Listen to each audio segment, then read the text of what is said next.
यात्रा शुरू करने से पहले एक बार प्रेम से बोलिए जय श्री राम जय बजरंगबली।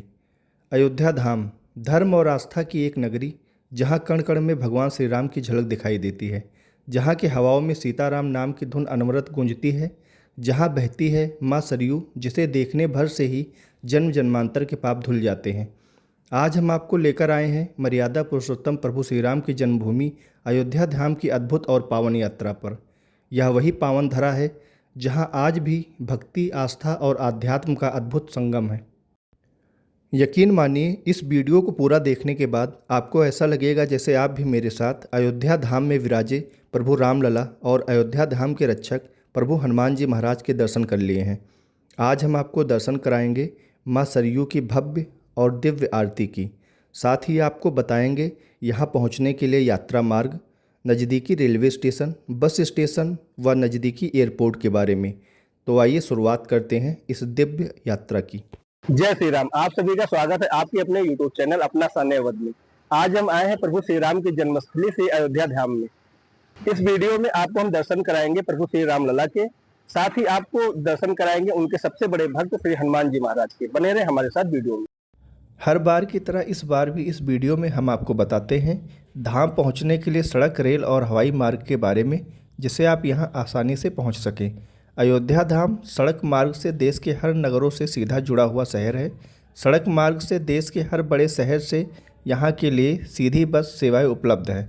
यहां का नज़दीकी रेलवे स्टेशन अयोध्या धाम ही है, जहां से देश के किसी भी कोने से आप आसानी से आ सकते हैं। हवाई यात्रा करने वाले यात्री महर्षि वाल्मीकि अंतर्राष्ट्रीय एयरपोर्ट अयोध्या धाम पर उतर सकते हैं, जो देश के प्रमुख शहरों से जुड़ा है। शहर पहुंचने के बाद आप आसानी से टैक्सी, ऑटो या रिक्शा लेकर सीधे हनुमानगढ़ी, राम जन्मभूमि या सरयू घाट तक पहुंच सकते हैं।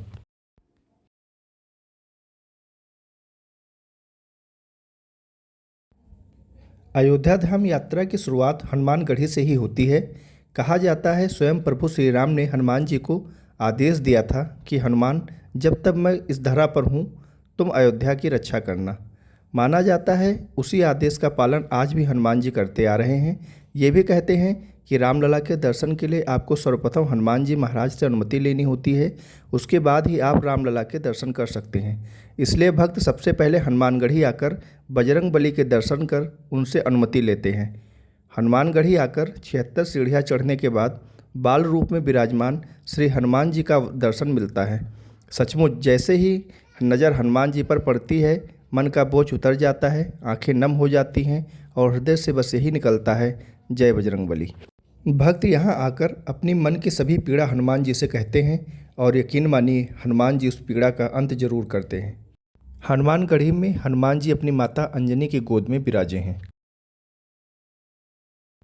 आइए अब आपको दर्शन कराते हैं अंजनी के लाल, श्री राम जी के सेवक और कलयुग के देवता प्रभु श्री हनुमान जी महाराज के। दर्शन करते करते सीताराम सीताराम जरूर कहें और कमेंट बॉक्स में भी सीताराम जरूर लिखें।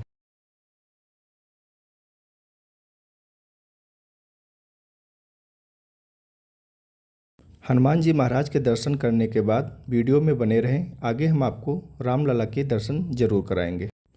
हनुमानगढ़ी में वैसे तो प्रत्येक दिन भक्तों की लंबी कतारें लगती हैं, लेकिन मंगलवार, शनिवार को हनुमानगढ़ी में भारी भीड़ होती है। हनुमान जी महाराज के दर्शन कर मंदिर प्रांगण में विराजे देवी देवताओं के दर्शन जरूर करिए। यहाँ यज्ञ करने की भी व्यवस्था है, जहाँ पर हवन यज्ञ कर सकते हैं। यहाँ आप आराम से बैठकर हनुमान चालीसा या पाठ भी कर सकते हैं। हनुमानगढ़ी में हनुमान जी महाराज के दर्शन कर उनसे अनुमति लेकर भक्त बाहर आ जाते हैं। हनुमानगढ़ी से निकलते ही गलियाँ जीवंत हो उठती हैं। हर दुकान से भक्ति झलकती है। कहीं प्रसाद मिलता है, कहीं राम नाम की मालाएं, कहीं बच्चों की हंसी खुशी और कहीं भक्तों का जयकारा। ऐसा लगता है मानो पूरा शहर प्रभु राम की आराधना में लीन हो। हर कण में रामलला की झलक दिखती है। यहाँ लगी दुकानों पर जब आप जाएंगे तो जय श्री राम से आपका स्वागत होगा। अब चलते हैं रामलला के दर्शन के लिए। जैसे जैसे कदम रामलला मंदिर की ओर बढ़ते हैं, भक्तों की धड़कनें तेज हो जाती हैं। भीड़ में हर चेहरा राममय होता है, हर आवाज़ में भक्ति का कंपन होता है। हर दिल में बस यही तड़प होती है कि कब मिलेंगे हमारे रामलला के दर्शन। और इसी तड़प में भक्तों के कदम बढ़ते चले जाते हैं रामलला सरकार के धाम की ओर। मंदिर प्रशासन की ओर से हर सुविधा का विशेष ध्यान रखा गया है। यहाँ गेट से ही बुजुर्गों के लिए व्हीलचेयर की व्यवस्था भी है। गेट से ही लाइन में कतारबद्ध होकर भक्त जय श्री राम के नारे लगाकर बढ़ते चले जाते हैं। जगह जगह मंदिर प्रशासन क्या ले जा सकते हैं और क्या नहीं, इसकी सूचना देता रहता है। किले के जैसी सुरक्षा व्यवस्था भी आपको देखने को मिलेगी। फिलहाल ये भक्तों के लिए ही सारी व्यवस्थाएं हैं, जिससे रामलला के दर्शन में किसी तरह की कोई असुविधा किसी को ना हो। मंदिर के कैंपस में आते ही मन श्रद्धा भाव से भर उठता है। मंदिर के इतिहास के बारे में पूरी जानकारी आपको अंदर लिखा मिल जाएगा, और जब भी आप यहाँ जाएं इस इतिहास को पढ़ना ना भूलें, जिससे आपको पता चल सके कि रामलला मंदिर में विराजे रामलला झोपड़ी से यहाँ कैसे पहुँचे। ट्रस्ट द्वारा यहाँ आपको लॉकर की सुविधा मिल जाएगी, जहाँ पर मोबाइल, इलेक्ट्रॉनिक्स के किसी भी तरह के उपकरण, जूता चप्पल आदि आपको यहाँ जमा करने होंगे, और इसीलिए यहाँ से आगे मोबाइल ले जाना पूर्णतः प्रतिबंधित है। लेकिन परेशान ना हो, हम अपना वादा जरूर निभाएंगे और आपको दर्शन कराएंगे श्री रामलला सरकार के। मंदिर में भक्तों की सभी सुविधाओं का विशेष ध्यान रखा गया है। श्री रामलला के दर्शन सुबह 6 बजे से रात 10 बजे तक होते हैं। अगर आरती की बात करें तो मंगला आरती सुबह 4 बजे, श्रृंगार आरती सुबह 6 बजे, संध्या आरती शाम 7 बजे और शयन आरती रात 10 बजे होती है।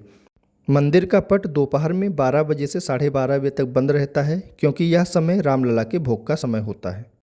और ये वो क्षण है जब भक्त की सांसें थम जाती हैं, आंखों से आंसू बहने लगते हैं, आत्मा प्रभु के चरणों में झुक जाती है। यहाँ विराजमान है बाल स्वरूप रामलला। छोटे छोटे हाथ, मासूम मुख और दिव्य आभा से भरी आंखें, मानो रामलला स्वयं माँ कौशल्या की गोद से उठकर आज भक्तों को दर्शन दे रहे हैं। उनकी मुस्कान में करुणा है, उनके स्वरूप में वात्सल्य है और उनकी आंखों में पूरी सृष्टि की ममता समाई हुई है।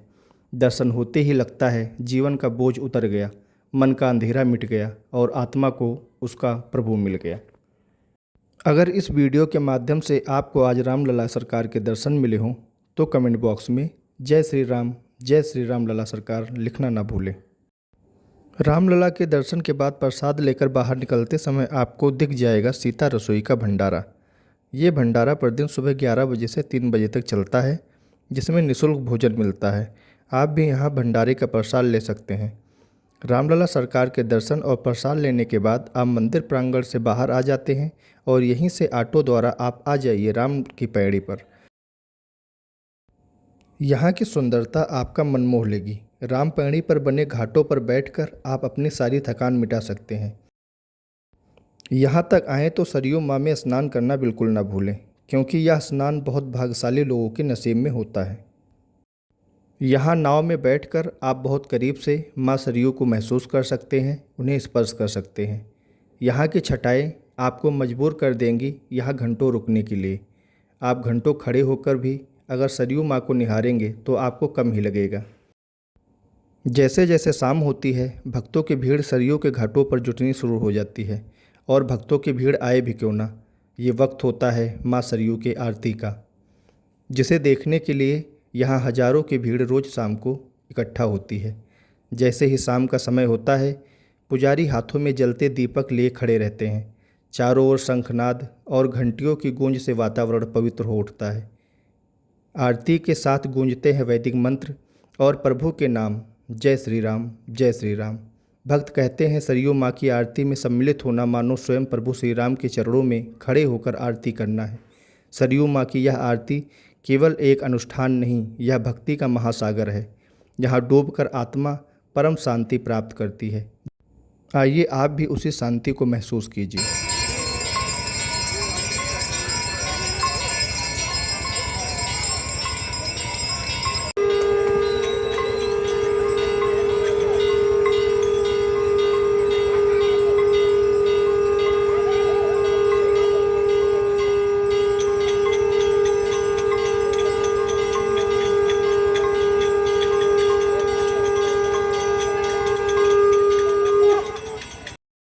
कहते हैं सरयू मैया की आरती में शामिल बस वही होते हैं जो अपने समस्त पापों से छुटकारा चाहते हैं।